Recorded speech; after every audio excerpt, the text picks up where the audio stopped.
Welcome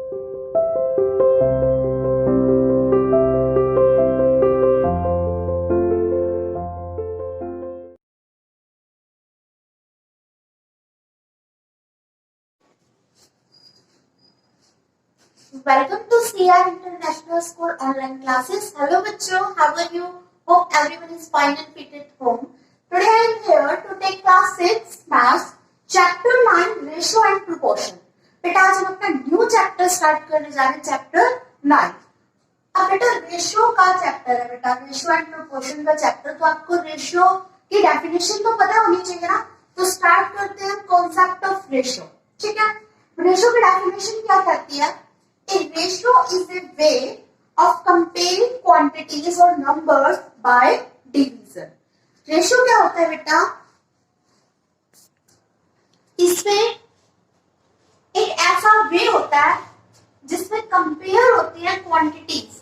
quantity को comparing होती है या फिर नंबर्स की कंपेयरिंग होती है by division. Ratio is a way, ratio एक ऐसा वे है जिसमें क्वांटिटीज और नंबर्स जो होते हैं वो कंपेयर होते हैं बाय डिवीजन. जैसे मैं आपको एक एग्जांपल देती हूँ, उसके बाद थ्रू आप अच्छे से समझ जाएंगे कि क्या होती है रेशियो की डेफिनेशन क्या है. जैसे मान लो बेटा ये गर्ल है जिसका नेम है अंजलि. ठीक है, अंजलि की एज जो है वो 12 इयर्स मैंने लेट कर ली, या अपनी साइड से मैंने लेट करी है इसकी एज. मैंने इसकी एज ली है 12 इयर्स. ठीक है, अब एक इसकी सिस्टर है अनाया, उसकी एज मैंने लेट कर ली 4 इयर्स.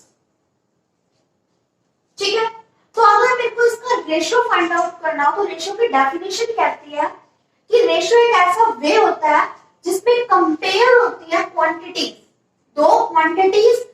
दो या दो से ज्यादा जितनी भी क्वांटिटीज होंगी वो कंपेयर होंगी. क्वांटिटीज लगा लो या नंबर लगा लो, कुछ भी लगा लो. क्वांटिटीज या फिर जो नंबर होते हैं वो कंपेयर होते हैं बाय डिवीजन. डिवीजन के द्वारा कंपेयर होते हैं. तो अगर डिवीजन करती हूँ यहाँ पर, तो मैं लिख रही हूँ यहाँ पर अंजलि's एज. मैंने न्यूमरेटर में लिखा अंजलि एज. ठीक है, डिनोमिनेटर में किसकी एज आएगी? अनायास एज आएगी. क्यों? जब भी तो इनकी कंपेयरिंग होगी बेटा. जब हम दोनों की एज लिखेंगे जब भी तो कंपेयरिंग होगी. तो मैंने न्यूमरेटर में अंजलि की एज लिखी है और डिनोमिनेटर में लिखी है अनाया की एज. ठीक है, अंजलि की एज है यहाँ पर 12 इयर्स. ठीक है, अनाया की एज है 4 इयर्स. कैंसिल हो जाएगा, 4 1 जा 4, 4 3 जा 12. तो यहाँ पर आएगा हमारे पास 3/1. क्लियर? नेक्स्ट देखिए, इसको मैं इस टाइप से भी लिख सकती थी. मैं न्यूमरेटर में तो लिख देती अनायास एज, डिनोमिनेटर में ले लेती अंजलि एज. तो अनाया की एज है हमारे पास 4 ईयर और अंजलि की एज है हमारे पास 12. कैंसिल करेंगे 1/3. 4 1 जा 4, 4 3 जा 12. ठीक है, तो इतना तो आपको अब समझ में आ गया होगा कि रेशियो एक वे होता है जिसमें क्वांटिटीज या नंबर जो होते हैं वो कंपेयर होते हैं. और मेथड कौन सा यूज करते हैं? Division method. तो मैंने भी यहाँ पर नंबर्स को कंपेयर किया है और मैंने मेथड कौन सा यूज किया है? Division method. एक नेक्स्ट लाइन और मैंने लिख रखी है, we denote ratio using this symbol. हम रेशियो को डिनोट करते हैं सिंबल के द्वारा. ठीक है, अब यहाँ पर इसका यूज है. देखिए, जैसे अगर मेरे को इनको रेशियो की फॉर्म में लिखना है तो मैं इसको इस टाइप से लिखूंगी 3:1. ठीक है, न्यूमरेटर की वैल्यू को आप पहले लिखेंगे स्टार्टिंग में, बीच में आप ये सिंबल अप्लाई करेंगे, उसके बाद आप 1 लिखेंगे. ठीक है, डिनोमिनेटर की वैल्यू को बेस ऐसे लिखना है आपको. न्यूमरेटर, फिर बीच में आपने ये रेशियो का सिंबल है आपका, ये रेशियो का सिंबल है, आप इसको रेशियो बोलेंगे. Numerator ratio, denominator. क्लियर? अब जैसे मैंने इसको लिखना है तो 1:3. ठीक है, इस टाइप से हम रेशियो को डिनोट करते हैं सिंबल बीच में लगा के. ठीक है, आगे देखिए, जैसे देखिए बेटा वैल्यू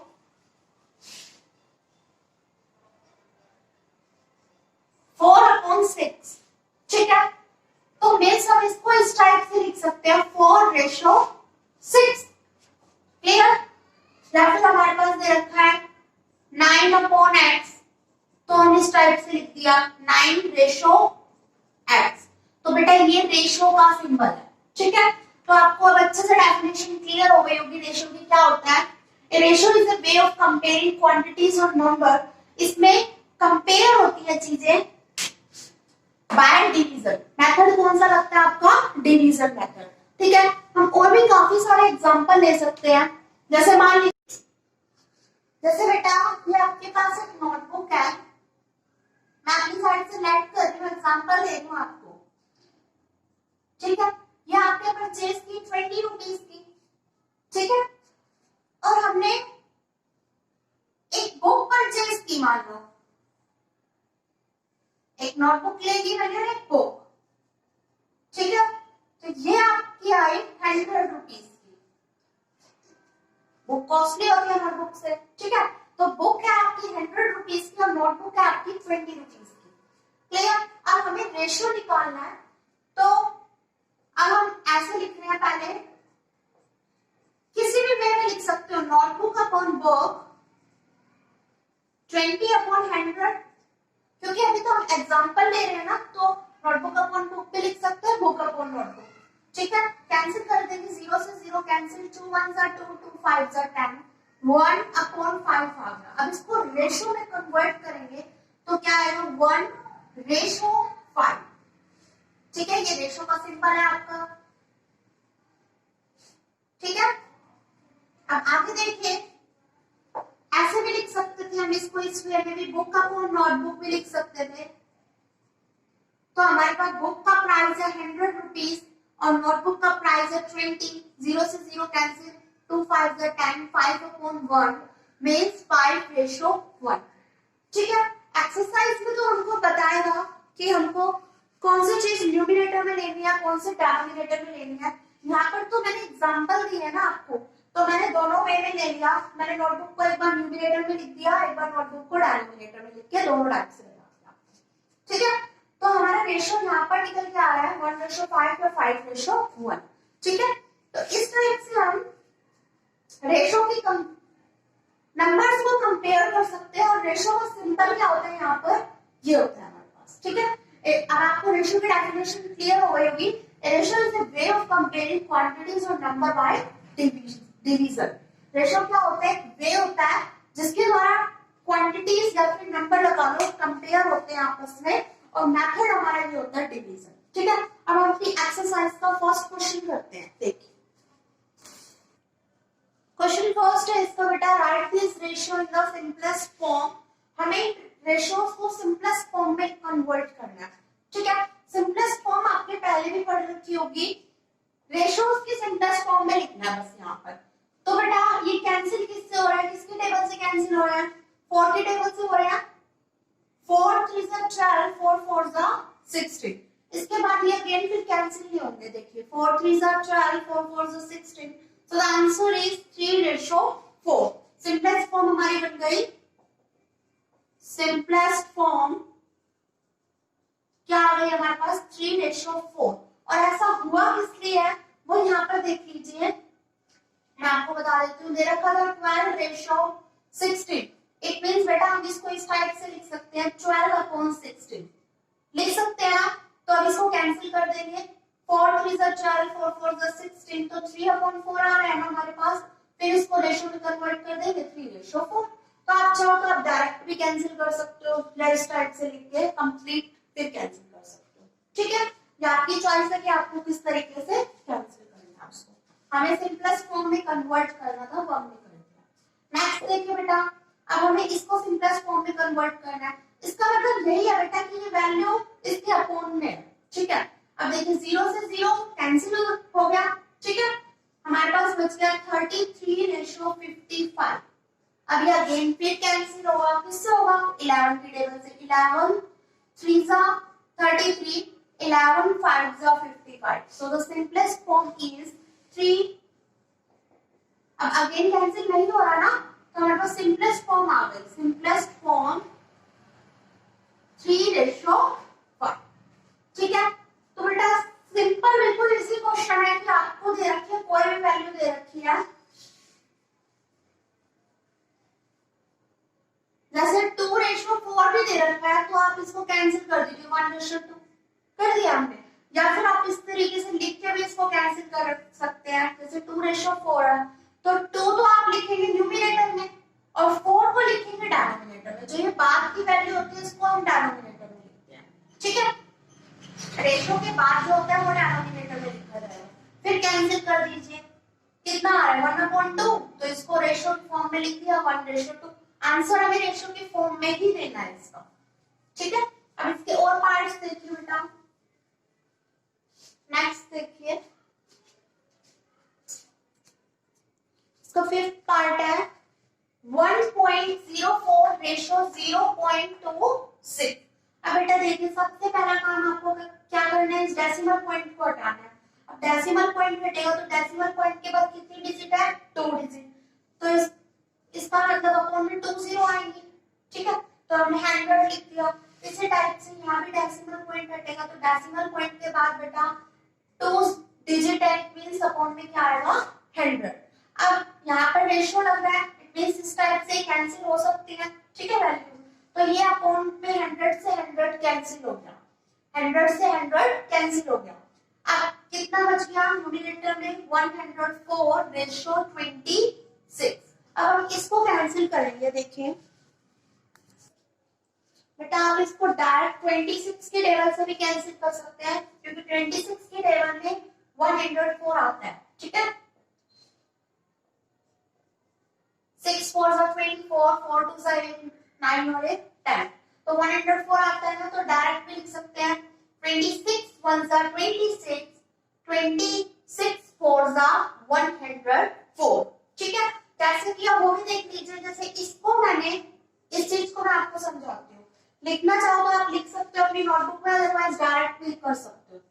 इसको ऐसे लिखेंगे 104 अपॉन में 26, तो कैंसिल हो रहा है ना, 26 1 26, 26 4 104, 4 अपॉन 1 रेशो में कन्वर्ट किया तो कितना होगा 4:1। तो इसी चीज को लिख रहा है।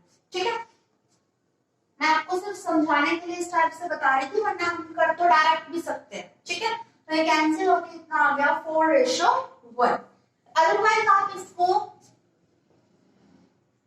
2 के टेबल से भी कैंसिल कर सकते हो।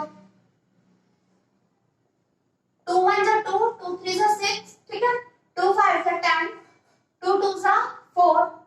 अब 13 से भी हो जाएगा डायरेक्ट, 13 1 13, 13 4 52। ठीक है, तो इस टाइप से किसी भी टेबल से कैंसिल करके आप आंसर लिख सकते हो। हमें सिर्फ सिंपलेस्ट फॉर्म में कन्वर्ट करना है बेटा। चाहे आप छोटी सी टेबल से कैंसिल करवा दीजिए, बस एक ऐसी फॉर्म आ जानी चाहिए जो दोबारा फिर डिवाइड ना होती है। जैसे 4:1 आ गया, ये अब हमारी सिंपलेस्ट फॉर्म बन गई। सिंपलेस्ट फॉर्म क्या आ गई इसकी, 4:1। ये आगे डिवाइड नहीं हो सकती है। ठीक है, किसी भी टेबल से ये कैंसिल नहीं होगी। So the answer is this. ठीक है, अब इसको देखिए 1 सेंटीमीटर रेशो 1 मिलीमीटर।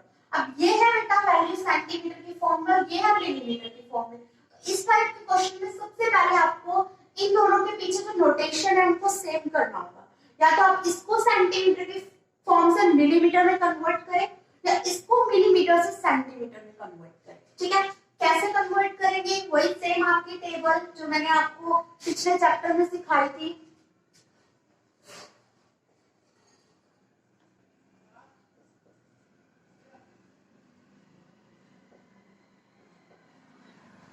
ठीक है, kilometre, hectometre, decimetre, metre, decimetre, centimetre, millimetre. Learn करने का मेथड क्या था, king Harry diamond, mother didn't cry much. ठीक है, अब बेटा ये है हमारा सेंटीमीटर और ये है हमारा मिलीमीटर। मैं इसको कन्वर्ट कर रही हूँ मिलीमीटर में। ठीक है, दोनों मिलीमीटर की फॉर्म में हो जाएंगे, तो सेंटीमीटर से मिलीमीटर तक जाने में कितनी जंप लग रही है, 1 जंप। 1 जंप लग रही है ना, तो मीन्स हम इसकी मल्टीप्लाई करवा देंगे किससे, 10 से, क्योंकि अगर हम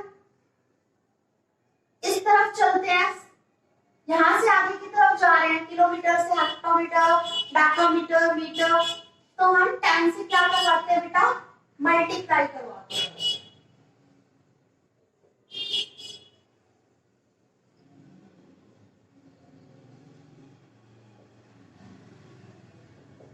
ठीक है, सीधे जाते हैं तो मल्टीप्लाई करवाते हैं, अपोजिट डायरेक्शन में आते हैं तो डिवाइड करवाते हैं 10 से। ठीक है, ये हम लास्ट चैप्टर में पढ़ चुके हैं पिछले में, तो आज हम इसको डिस्कस नहीं करते इसलिए इतना।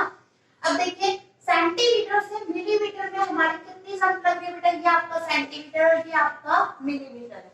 कितनी जंप लग गई, 1 जंप लग गई है। ठीक है, एक जंप लग रही है तो किससे मल्टीप्लाई होगी, इधर 10 से मल्टीप्लाई होगी, क्योंकि यहां से इस तरफ बेटा इस डायरेक्शन की तरफ जंप लग रही है तो मल्टीप्लाई होगी, अपोजिट डायरेक्शन की तरफ जंप लगती है तो डिवाइड होती है। ठीक है, हम इस तरफ जा रहे हैं, ठीक है, तो हमारे क्या होगा बेटा, मल्टीप्लाई होगी। तो हमने ये मल्टीप्लाई करवा दी, ये किसमें कन्वर्ट हो गया, मिलीमीटर में, और ये तो ऑलरेडी मिलीमीटर में है।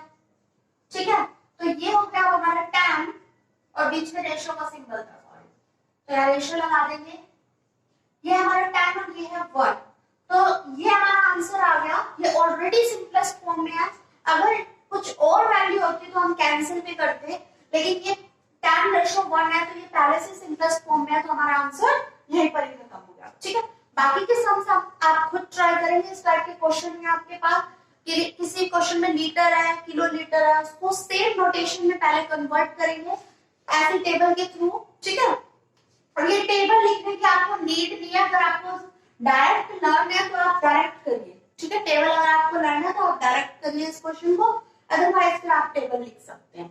ठीक है, आगे के सम्स आप खुद ट्राई करेंगे इसके सभी पार्ट्स, और इसके नेक्स्ट क्वेश्चन जो है वो हम नेक्स्ट क्लास में डिस्कस करेंगे। We will meet in our next class. Thank you.